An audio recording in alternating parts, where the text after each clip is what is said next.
an expanse of ocean scattered with islands, each shaped by volcanic peaks, coral reefs, and centuries of tradition. Known worldwide for its turquoise lagoons and iconic bungalows, it also holds remote archipelagos where ancient stories and unspoiled nature remain central to island life. Welcome to French Polynesia.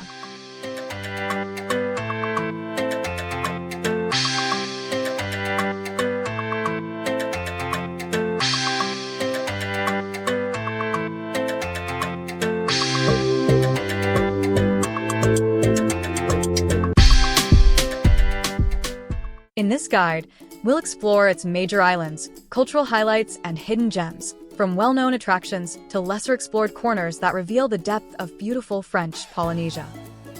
French Polynesia is an overseas collectivity of France spread across the South Pacific over an area the size of Western Europe. Its 118 islands are divided into 5 archipelagos. The Society Islands are home to some of French Polynesia's most iconic destinations, including Tahiti, Moorea, and Bora Bora. The Tuamotu archipelago consists of flat coral atolls that are renowned for offering world-class diving experiences. The Marquesas Islands are known for their rugged terrain, remote location, and rich cultural heritage.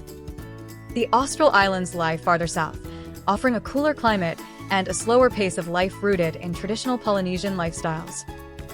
The Gambier Islands are among the most isolated, distinguished by historic Catholic missions and thriving pearl farms. Now let's look at some of the best these islands have to offer. Number 1. Tahiti. It is the largest island and the main entry point for visitors, home to Papeete and the international airport. At the center of daily life is the vibrant Papeete market, where stalls overflow with tropical fruit, vanilla bundles, and hand-woven crafts. Just outside the city, the Museum of Tahiti and the Islands presents an overview of the region's culture and natural history. Inland, the Papineau Valley cuts through lush volcanic mountains, with waterfalls cascading into forested basins. Along the coast, black sand beaches such as Lafayette Beach reveal the island's volcanic origins, a striking contrast to the turquoise lagoons that define much of French Polynesia. Number 2. Bora Bora.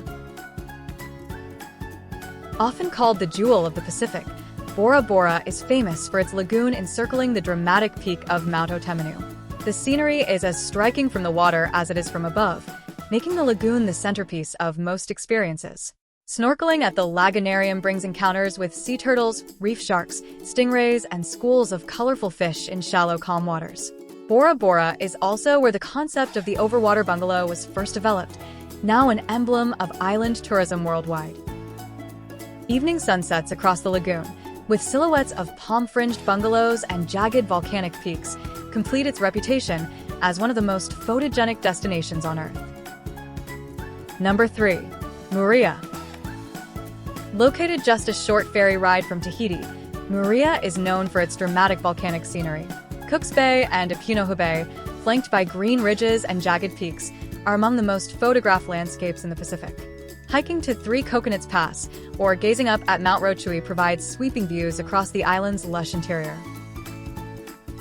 On the coast, lagoon excursions bring visitors close to rays and reef sharks in shallow waters.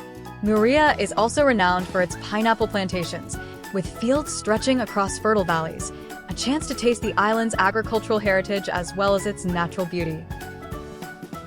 Number 4. Tuamotu Archipelago. The Tuamotus are the world's largest chain of coral atolls and a paradise for divers. In Rangiroa, the vast lagoon is so large it could hold the entire island of Tahiti, while its passes, especially Tabuta Pass, are renowned for dolphin encounters and pelagic species. Whakarava, a UNESCO Biosphere Reserve, is prized for its biodiversity and the famed shark walls, where large schools of reef sharks gather. Spanning 235 acres, the Whakarava Pearl Farm benefits from a prime lagoon setting that offers optimal conditions for producing the finest Tahitian pearls that are one of the region's most important exports. Number 5. Marquesas Islands. Over 1,500 kilometers northeast of Tahiti, the Marquesas are among the most remote island groups in the Pacific. Unlike the coral atolls of the Tuamotus, The Marquesas are rugged volcanic islands with high cliffs, deep valleys, and waterfalls. They are also rich in cultural heritage. Mary temple sites, ancient petroglyphs, and monumental tiki statues preserve traditions that long predate European contact. The Marquesas remain central to Polynesian tattoo culture, and carving and dance are still practiced widely. For travelers who make the journey, the Marquesas offer a deeper connection to Polynesian identity in landscapes largely untouched by tourism. Number 6. Austral Islands. South of the main archipelagos, the Austral Islands have a cooler climate and a slower pace of life. On Marutu, the highlight is the seasonal migration of humpback whales from July to October, when the sheltered bays become a gathering place for breeding and calving. Whale-watching tours here are considered among the most intimate in the Pacific. Beyond the coast, daily life reflects traditional practices, with farming and fishing forming the backbone of community life. With fewer visitors than the Society Islands, the Australs reveal a quieter, more traditional side of French Polynesia. Number 7. Gambier Islands. Remote even by Polynesian standards, the Gambier Islands are a small group in the southeastern Pacific. Though less visited, they are historically significant for the introduction of Catholic missions, whose stone churches remain scattered across the islands.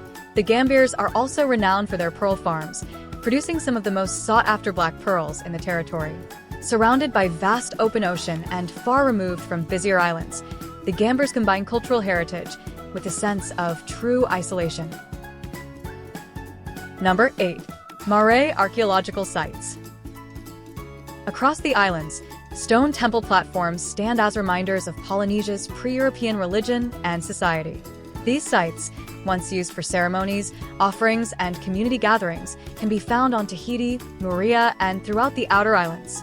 While each maar differs in scale and form, together they represent one of the most important links to Polynesian history, making them key stops for travelers interested in understanding the islands beyond their beaches and lagoons. Number 9. Heiva Festival. Every July, the largest cultural celebration in French Polynesia brings together vibrant performances, traditional competitions, and a deep expression of Polynesian heritage. Over several weeks, the event features performances of traditional dance, drumming, and chanting, alongside sports such as outrigger canoe races and stone lifting. For locals, Heiva is a reaffirmation of cultural identity. For visitors, it provides an immersive introduction to Polynesian traditions that continue to thrive. Number 10. Lagoons, snorkeling, and diving. French Polynesia is equally celebrated beneath the surface of its lagoons. From the coral gardens of Bora Bora and Moorea to the passes of Rangiroa and Whakarava in the Tuamotus, the waters here rank among the world's best for snorkeling and diving. Calm shallows reveal bright corals and tropical fish, while outer passes attract manta rays, dolphins, and schools of reef sharks. Whether through a mask and snorkel or on a full dive, exploring these underwater ecosystems offers an essential perspective on why the islands are as ecologically rich as they are visually stunning. Accommodation in French Polynesia covers a broad spectrum, reflecting the diversity of its islands and travelers. In the Society Islands, particularly Bora Bora and Moorea, the image of luxury is defined by overwater bungalows, where private decks extend directly into the lagoon. These resorts often include fine dining, spas, and water-based activities, catering to visitors seeking comfort and exclusivity.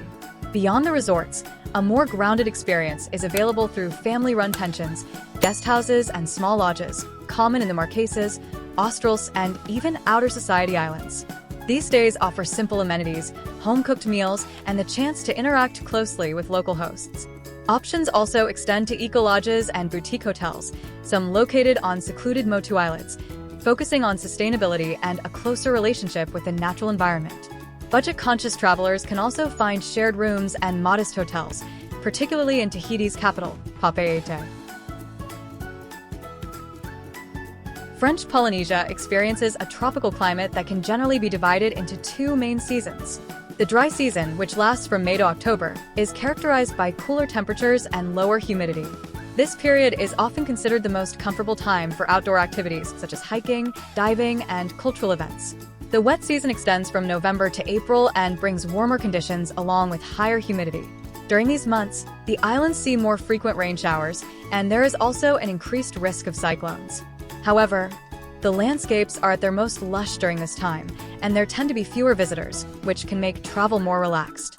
Across the year, temperatures remain fairly stable, averaging between 24 and 30 degrees Celsius, ensuring a warm environment in every season. Tahiti's international airport serves as the main gateway to French Polynesia, with direct connections to cities such as Los Angeles, Tokyo, Auckland, and Paris.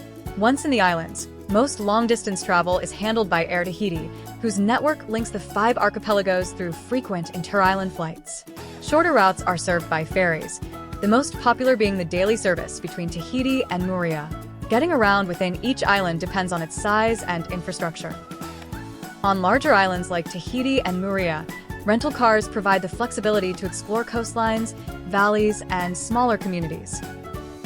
However, on smaller or more remote islands, bicycles and scooters are common choices, well suited to the slower pace of island life. French Polynesia is widely regarded as a safe destination for travelers, with low crime rates compared to many global tourism regions. Most visits are trouble-free, though, as in any destination, it is advisable to take standard precautions. In Papeete and other urban areas, petty theft can occur, particularly in crowded markets or transport hubs, so keeping valuables secure and avoiding displays of expensive items is recommended. The greater risks come from natural elements. Strong currents can be present in lagoons and passes, making it important to follow local guidance when swimming, snorkeling, or diving. The tropical sun is intense year-round, so protective clothing, reef-safe sunscreen, and adequate hydration are essential. French Polynesia lies within the South Pacific cyclone belt, with the highest risk between November and April.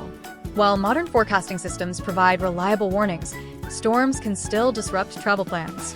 Travelers should always consult updated advisories from official sources before and during their trip, and allow flexibility in itineraries where possible. With a few simple precautions in mind, travel across French Polynesia remains both safe and rewarding, allowing visitors to focus on the island's natural beauty and cultural richness. That brings us to the end of this look at French Polynesia, a destination where volcanic landscapes, coral reefs, and traditions come together across 5 archipelagos. From Tahiti and Bora Bora to the more remote islands, each offers a distinct blend of nature and culture that defines the South Pacific. Whether it's the lagoons, the marine life, or the heritage, French Polynesia leaves a lasting impression. Thank you for watching, and we look forward to sharing the next journey with you.